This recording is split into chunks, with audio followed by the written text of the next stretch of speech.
You stand in the dim, magnificent halls of the Doge's palace in the heart of Venice in the year 1075. The marble floor gleams frigidly under your feet. The flickering light of 1,000 candles writhes across the stone like a golden illusion. But the splendor of this light is split by a rotten shadow. Something is terribly wrong. Cold as death. The most powerful men of the Republic, merchants, nobles, counselors, are buried in silk handkerchiefs, gagging and retching. Tears stream from their eyes. Some abandon their honor and flee toward doors that open to darkness.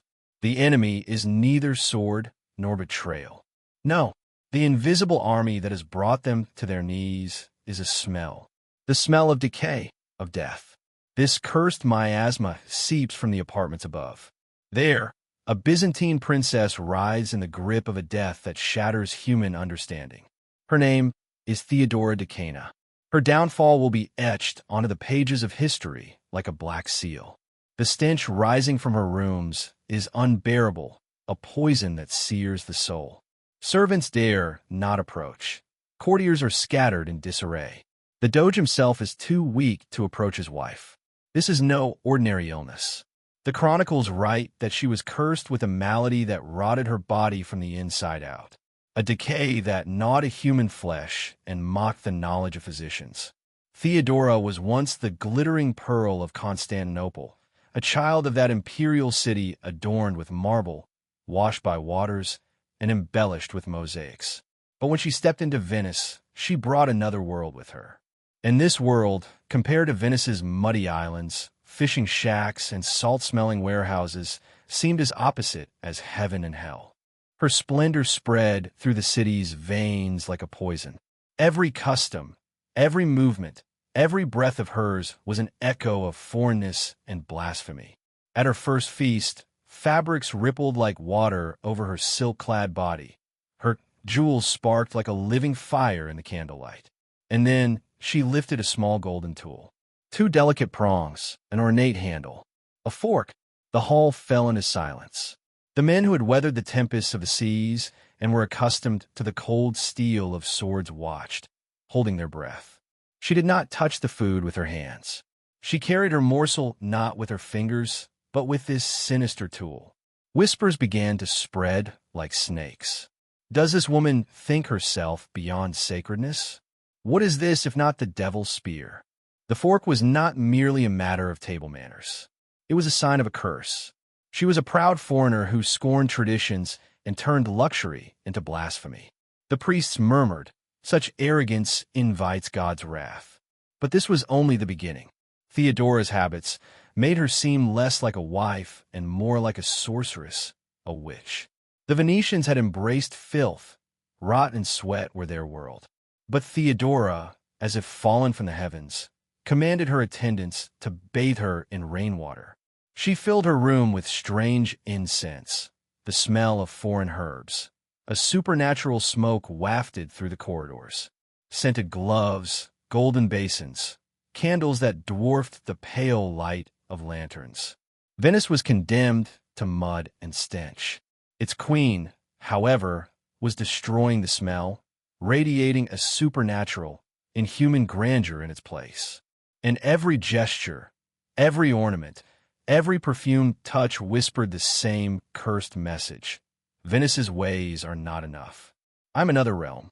In the Doge's palace, the ghost of Constantinople came to life. In the heart of the stones, another empire was born, and this birth planted the first seed of decay in the palace's veins.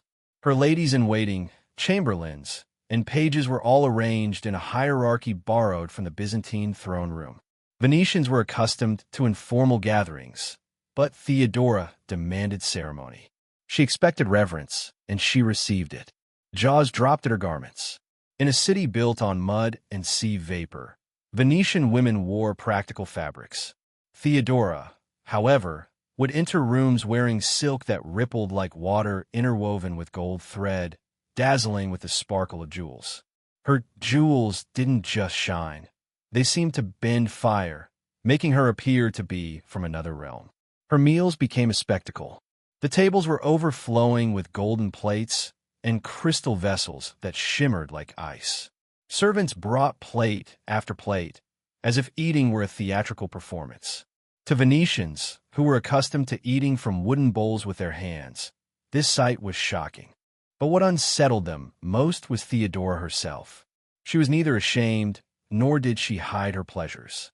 In her Byzantine mindset, luxury was not a sin, but civilization itself, proof of human intellect, beauty, sophistication, and art. These were not victories to be resisted, but to be celebrated. The Venetians, however, saw decay beneath the gold. Priests murmured that such excess would rot the soul, while nobles whispered that she was dragging Venice into a moral decline. But they could not look away. This tension, growing like a fault line beneath the palace, led some Venetians to imitate her ways. Women began powdering their faces, perfuming their arms, and holding lavish parties inspired by Theodora's gatherings. Merchants smelled profit. They competed to replicate the crystal, silk, and scented oils. But at the same pace, resistance hardened. Preachers cried out that these foreign customs would ruin the Republic. They added that Venice's strength came from humility and tradition, not the debauchery of the East. The city was splitting into factions, and Theodora was both the spark and the symbol of this division. Then the illness came. To understand what happened, one must step into the medical world of the 11th century. Physicians still relied on the theories of Galen and Hippocrates.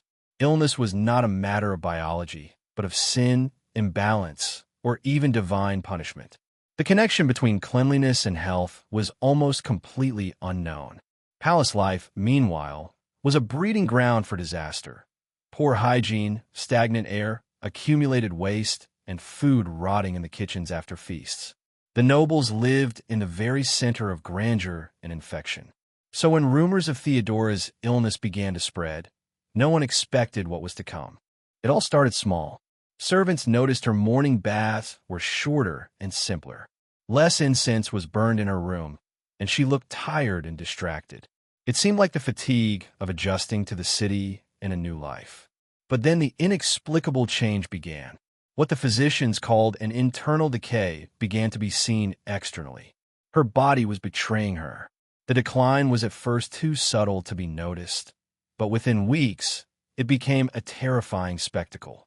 So horrible that chroniclers struggled to describe what they saw.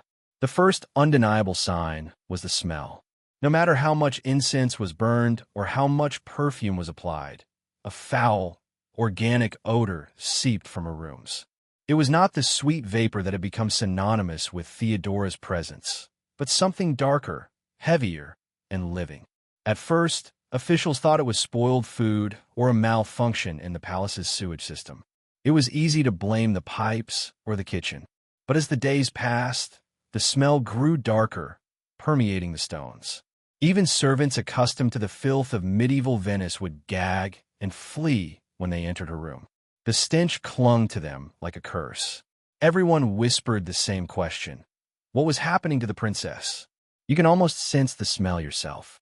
Expensive incense, exotic herbs, precious perfumes. Everything that was once a symbol of sophistication was powerless against this odor seeping from Theodora's room. And she was aware of it. Theodora, once the admired Byzantine princess, now felt the betrayal of her own body. Physicians, trained in Constantinople and far more knowledgeable than their Western counterparts, arrived with hope and confidence. Rituals, medicines, prayers. But nothing could stop the invisible force tearing her apart from within. Life within the palace began to fall apart. Servants no longer entered a room. Instead, they developed a grim ritual. They would leave food and linens at her door and quickly flee, covering their faces with scented cloths.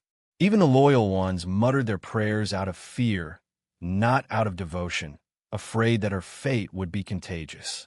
As her condition worsened, the palace turned into a place besieged by horror. Doge Domenico Selvo was surrounded by the chains of a dark destiny. The bride he had chosen for politics had, over time, become an object of respect and admiration in his eyes, enchanting the palace with the splendor she brought from Byzantium. But now that splendor was rotting before his eyes, mingling with the smell of death. The Republic's gaze was upon him. If he abandoned her, he would collapse in shame. If he stayed with her, he risked his palace, his alliances, his city. The physicians writhed in helplessness. They touched her flesh, made diagnoses in the language of ancient teachings, and said that the Byzantine customs, heavily scented perfumes, ominous rituals, and Venice's salty air had corrupted her soul. But soon, even they could not endure the horror that the princess's presence scattered. The smell was so potent that it clung to everyone who entered like a curse. It was said to have seeped into their clothes, their beds, and even the stone walls of the palace. And Theodora, she was still awake, still aware. She watched the betrayal of her body, heard the disgust in her servants' eyes, the pity in their whispers. Death had not even granted her the mirages of fever, no delirium, no unconsciousness. There is only the continuous torture of rotting alive. Only a handful of brave souls remained around the princess who had once arrived with such splendor. But even they could not last long, rushing into her room as if into a battlefield, leaving food, holding their breath, and fleeing. The palace poured out its treasures, physicians from distant lands, rituals that resembled magic, esoteric potions, pieces of legendary animals, rare minerals. But nothing could stop the decaying body. Every attempt resulted in failure, making the princess even more pathetic and humiliated. And the palace walls could not hold the whispers. Rumors spreading from the lips of servants to the canals multiplied in the mansions of the nobles. Soon, all of Venice believed one thing. What had befallen Theodora Doukaina was not an illness, but the judgment of God. This woman, who once carried the grace of Byzantium, had now become an omen, a living warning of how quickly beauty, power, and fortune could decay and turn into something unbearable. Gold flowed to doctors, incense makers, and architects. Curtains were molding, rugs smelled like poison. Furniture was burned, and oils burned day and night in the corridors. But the smell did not stop. It permeated the palace's veins like an invisible enemy, poisoning even its stones. The servants had collapsed. Some starved themselves, others groaned with nightmares. Loyal servants from Constantinople secretly returned home with tears in their eyes. Those who remained did so out of fear or loyalty, but they could only endure in shifts. And Theodora was still cursed with her consciousness. The perfumes she used for beauty were now poured only to hide the decay. The weight of this irony was unbearable. The princess who had once introduced silks and sophistication to Venice was now the captive in a room no one could enter without gagging. The palace turned into a nightmare. Diplomats refused to enter, moving state meetings to other locations. Foreign envoys whispered about the Doge's cursed bride. The issue was no longer just a woman's suffering. The city's reputation was at stake. And the princess, whose mind was still clear, felt those who looked at her with disgust, those who whispered with pity outside the door, and knew that her existence was rotting not just her own body, but the palace and the empire itself. The final weeks were a horror beyond all the rest. The smell was like a living creature that had seeped into the stones. The palace itself was rotting from within. Physicians documented colors and textures they could not name, as her body decayed from the inside out while she was still awake. Think about it. Completely aware, completely alive, but trapped within a body where every single part betrayed her, step by step. And just when it seemed no more horror could be experienced, the palace was now bereft of remedies. The walls could not hold the whispers, and the stones could not bear the weight of the darkness. Officials cast their nets across the Mediterranean. Physicians arrived from Constantinople, Alexandria, and even Baghdad. They came with brave theories and left defeated. None could stop the nightmare consuming Theodora. Some claimed it was a curse in her blood, an ancient malady accumulated by centuries of Byzantine royal intermarriage. Others argued that the fragrant oils and exotic cosmetics, combined with Venice's humid lagoon air, had created a terrible concoction. Strange purification rituals were proposed, but these instead of healing the body, deepened her pain and further blunted her soul. Despair enveloped the palace. Scholars scoured ancient Greek and Roman texts, searching for precedents in prayers. They only found fragmented stories, strange illnesses, and odors that marked early symptoms. There was no cure. And the palace itself, the palace itself was decaying. The wood rotted, the stone walls sweated with seeping moisture. Fabrics would tear before they could be replaced. It was as if the palace was being dragged to death along with its princess. And the smell? Oh my God, the smell! It crossed the palace walls and spread to the streets, markets, and harbors. Venetians fled some areas, and merchants complained that their goods were spoiling simply from the proximity. Even the air had become an enemy. But Theodora, she was still awake. She could see the horror in their eyes, hear the whispers, and feel the honor of her family collapsing along with her body. She continued to write letters, fragile, precious letters. Every word sent to Constantinople would be a bitter window into her final days. Palace officials carried on with their duties by inventing strange rituals. Secret passages were closed against the smell. Diplomats were forced to use alternate routes so they wouldn't see the truth. Guards abandoned their posts from nausea. The smell had become a kind of security system. But among all this, 2 unnamed servants remained. They were the only ones who stayed with her in her last weeks. While others fled, they repeatedly returned. Although their names are lost to history, their courage is still whispered. Theodora's downfall astonished medicine, terrified the public, and even disturbed nature. Rats and insects fled her room. Dogs howled at the air. Even wildlife sensed that what was happening to her did not belong to the living world. And in 1083, death finally came. A salvation, a mercy, but also the birth of a much greater darkness. For even before her body was buried, her legend had begun to take shape. A story of decay and mystery so shocking spread across Europe, whispered in taverns, recorded in chronicles, and recounted for centuries. But the real question still awaits an answer. What truly killed Theodora? Modern medicine cannot explain it. The woman who once enchanted Venice with Byzantine refinement was now abandoned to die in rooms only she could inhabit. The servants who found her body reported that even in death, the mysterious situation had not diminished. Palace officials faced an unprecedented challenge in dealing with her corpse. Traditional funeral preparations were impossible. Her body and the stench, which intensified even after her death, did not allow it. The elaborate Byzantine ceremonies befitting her status were abandoned. Instead, measures were taken to contain a public health crisis. Doge Domenico Selvo was forced to make unthinkable decisions. Historical records show that the princess's room was immediately sealed and turned into a tomb within the palace. Venetian masters worked in shifts, wearing masks soaked in vinegar and aromatic oils. But even brief contact was enough to cause vomiting. Tools rusted quickly, the mortar hardened strangely, and every moment of the construction felt as if it were touched by the supernatural power that had possessed the princess. Afterward, it spread beyond the palace. Merchants saw their goods affected by the spreading smell. Some threw shipments into the lagoon to avoid contamination. Yet the story of Theodora Doukaina Selvo continued.